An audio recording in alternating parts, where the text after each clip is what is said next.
प्यारे दोस्तों, आज हम एक ऐसे अनोखे और दिलचस्प किस्से के बारे में बात करने वाले हैं जिसने सबको हैरान कर दिया। एक मुस्लिम भाई ने रेलवे स्टेशन पर कुछ ऐसा किया जिसने ना सिर्फ ट्रेन में बैठे लोगों को चौंका दिया बल्कि सभी की सोच को भी बदल दिया। उसने इंसानियत, खिदमत और मुसलमानियत का एक बेहतरीन उदाहरण पेश किया। इस वीडियो में हम जानेंगे कि उसने ऐसा क्या किया, क्यों ये वाक़या इतना खास है और इसके पीछे की नीतियाँ और ईमान क्या थी। क्या ये एक खास मदद थी या कुछ और? आइए हम इस वाक़ये के हर पहलू को गहराई से समझते हैं। आखिर तक हमारे साथ ज़रूर जुड़े रहिए क्योंकि हम आपके लिए कुछ खास पैगाम लेकर आए हैं जो इस वाक़ये से जुड़े हैं। अल्लाह हमें सही राह दिखाए और हमें एक दूसरे की मदद करने की तौफीक दे। ऐसे बिगड़ते हालात में हम आपको दो ऐसे वाक़ये बताने जा रहे हैं। ये दोनों वाक़ये आपके दिलों से नफ़रत को मिटाने की मदद करेंगे। इसीलिए आज का ये वीडियो आप सभी के लिए बेहद खास है। चाहे आप हिंदू हों या मुसलमान, आप इस वीडियो को आखिर तक ज़रूर देखें। अगर आपको लगता है कि ये वीडियो हिंदू मुस्लिम के बीच इखलाक बढ़ाने में मदद कर सकता है तो इसे लाइक और शेयर ज़रूर करें ताकि ये और भी लोगों तक पहुँचे। तो चलिए आगाज़ करते हैं हमारी आज की इस वीडियो का। दोस्तों, एक दिन एक मुस्लिम भाई ने रेलगाड़ी में ऐसा अमल किया जिसने सभी मुसाफिरों को चौंका दिया। ये घटना उन सभी के लिए एक नसीहत बन गई। दोस्तों, आज कुछ लोगों की वजह से पूरे देश का माहौल बिगड़ चुका है। जगह जगह लोग हिंदू मुसलमान के नाम पर बातें कर रहे हैं और दंगे फसाद की घटनाएं बढ़ रही हैं। हाल ही में हरियाणा के मेवात में एक ऐसा माहौल देखा गया। हमें इस्लाम की तालीम को ध्यान में रखते हुए इत्तेहाद रहना चाहिए। इस्लाम हमें भाईचारे, अमन और आपसी समझ का पैगाम देता है। आइए हम सब मिलकर मोहब्बत और एकता का पैगाम फैलाएं। प्यारे दोस्तों, ये वाक़या इलाहाबाद की रहने वाली एक लड़की अंजलि का है। अंजलि लखनऊ में रहकर अपनी पढ़ाई पूरी कर रही थी। अंजलि उस दिन अपने घर इलाहाबाद जाने वाली थी, मगर उसी दिन उसकी किसी फ्रेंड के घर पर कोई पार्टी थी। इसीलिए उसने सोचा कि पहले मैं अपने फ्रेंड के घर जाकर पार्टी अटेंड कर लेती हूँ, उसके बाद शाम को अपने घर चली जाऊँगी। बस यही सोचकर उसने अपना रिजर्वेशन भी बुक करवा लिया था। उसके बाद अंजलि ने पार्टी अटेंड की और फिर शाम को उसी दिन वो अपने फ्रेंड के घर से निकल पड़ी और रेलवे स्टेशन पर पहुंच गई और जाकर ट्रेन में अपनी सीट पर बैठ गई। अंजलि का रिजर्वेशन जिस बॉगी में था उसमें लगभग सभी लड़के ही थे जिनके हंसी मजाक से अंजलि खूब डर रही थी। टॉयलेट जाने के बहाने से अंजलि पूरी बॉगी में घूम आई थी। मुश्किल से पूरी बॉगी में 2 या 3 औरतें ही रही होंगी। ये देखकर अंजलि अनजानी सी वैस से कांप सी गई क्योंकि पहली बार वो रात के वक्त ट्रेन में अकेले सफ़र कर रही थी।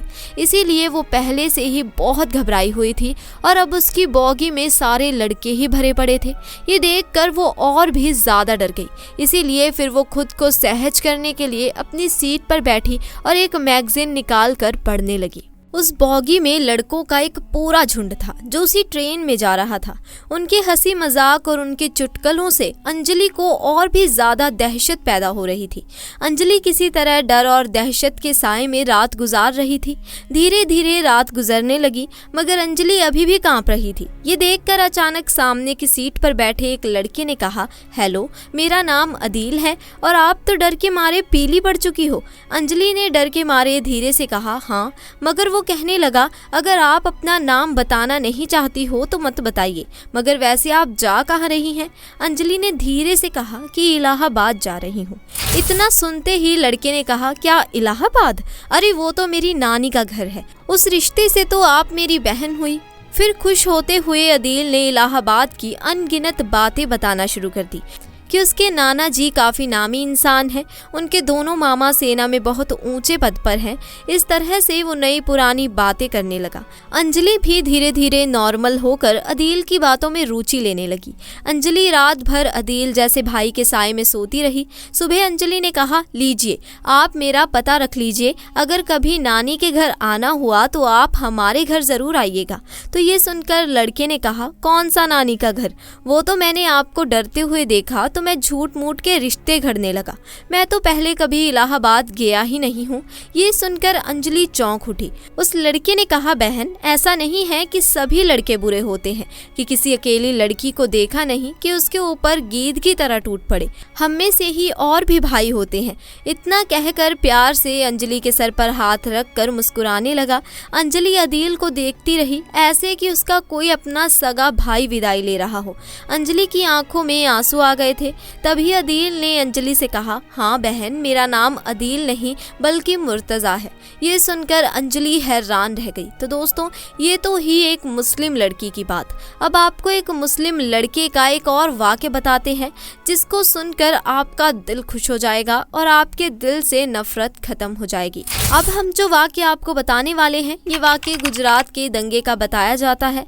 कहा जाता है कि 27 फरवरी 2002 को दिन के वक्त एक ट्रेन में आग लगने की वजह से हिंदू मुसलमान के बीच में लड़ाई शुरू हो गई थी, जो रात तक बढ़ते बढ़ते बहुत ही ज़्यादा बढ़ गई थी। फिर रात के वक्त में लोग टोलियों की शक्ल में सड़कों पर घूमने लगे और बेकसूर लोगों पर हमले करने लगे। इसी रात गुजरात के अहमदाबाद शहर में एक लड़की अपने घर जा रही थी। इसी बीच उसने देखा कि सामने से सैकड़ों की तादाद में लोग अपने हाथों में तलवार लिए और शोर शराबा करते हुए आ रहे थे। ये देखकर वो लड़की बहुत ही घबरा गई और इधर उधर भागने लगी। वो बहुत से घरों के दरवाजे पर गई, मगर ऐसी हालत में किसी ने भी अपने घर का दरवाज़ा नहीं खोला। ऐसे में वो लड़की बहुत ही ज़्यादा डर गई थी। फिर वो भागते भागते जल्दबाजी में एक मस्जिद में दाखिल हो गई, यानी कि फिर वो धोखे से एक मस्जिद में घुस गई और एक कोने में छुपकर खड़ी हो गई। मस्जिद में दाखिल होने के बाद उस लड़की ने देखा कि मस्जिद के दूसरे कोने में एक जवान मौलवी बैठा हुआ है और कुरान पाक की तिलावत कर रहा है, यानी कि एक चिराग की रोशनी में एक मौलाना कुरान पढ़ रहा था। मौलवी को देखकर फिर वो हिंदू लड़की उसके पास गई और उनको बाहर का सारा माजरा बता दिया, यानी कि उस मौलवी को सब कुछ बता दिया कि वो ऐसे ऐसे अपने घर को जा रही थी, मगर उसके सामने दंगाई आ गई, इसीलिए वो डर के मारे यहाँ पर आकर छुप गई है। फिर वो हिंदू लड़की मौलाना के सामने हाथ जोड़कर कहने लगी कि आप मुझे बचा लीजिए, आप मेरी हिफाजत कीजिए। अगर मैं इस वक्त यहाँ से बाहर गई तो बाहर खड़े दंगाई मुझे मार डालेंगे। अभी बाहर के हालात बहुत ज़्यादा ख़राब है। ऐसे माहौल में अब मैं अपने घर नहीं जा सकती, इसीलिए मैं रात भर यहीं पर रहकर गुजारना चाहती हूँ। फिर वो हिंदू लड़की हाथ जोड़कर मौलवी से कहने लगी कि मैं आपके सामने हाथ जोड़ती हूँ, आप मुझे रात भर यहाँ पर रुकने की इजाज़त दे दें। लड़की की इन बातों को सुनने के बाद मौलवी साहब उठे और मस्जिद के दरवाजे पर गए और बाहर के हालात को देखने लगे। मौलवी साहब ने देखा कि बाहर के हालात वाकई में बहुत ही ज़्यादा ख़राब थे। सैकड़ों की तादाद में लोग हाथों में लठ लिए इधर उधर घूम रहे थे और बहुत से लोग हाथों में तलवार लिए मस्जिद के बाहर खड़े हुए हैं। ये देखकर मौलवी साहब भी डर गए थे। उन्होंने फ़ौरन मस्जिद का दरवाज़ा बंद किया और अंदर जाकर उस लड़की को मस्जिद में रुकने की इजाज़त दे दी। अब वो लड़की मस्जिद के एक कोने में आकर बैठ गई। वहीं मस्जिद के दूसरे कोने में मौलाना साहब फिर से कुरान पढ़ने लगे और मसरूफ़ हो गए, यानी कि कुरान पाक को पढ़ना उन्होंने शुरू कर दिया।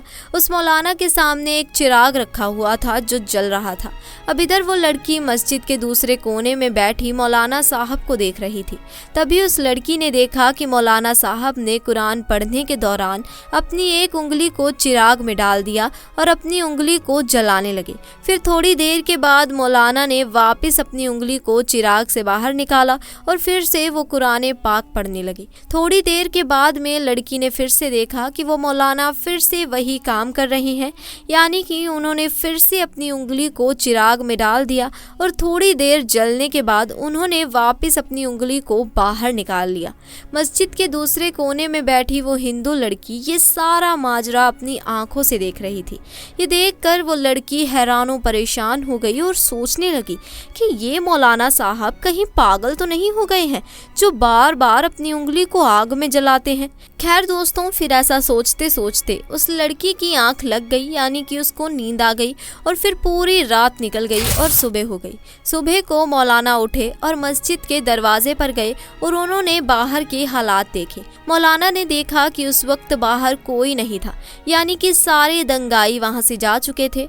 फिर वो मौलाना उस लड़की के पास गए और कहने लगे कि उठो बहन, हमारी नमाज का वक्त हो गया है। अभी थोड़ी ही देर के बाद यहाँ पर बहुत सारे नमाजी आने वाले हैं, इसीलिए अब तुम्हारा यहाँ रुकना मुनासिब नहीं है, क्योंकि अगर लोगों ने तुमको यहाँ पर देख लिया तो लोगों में बदगुमानी पैदा हो जाएगी, लोगों में एक डाउट पैदा हो जाएगा। इसीलिए अब तुम यहाँ से जल्दी से चली जाओ। और मैंने बाहर जाकर देख भी लिया है, अभी बाहर के हालात नॉर्मल है, बाहर का रास्ता साफ हो चुका है, अब आप आसानी से अपने घर जा सकते हो। अब मैं तुमको बाहर तक छोड़ देता हूँ।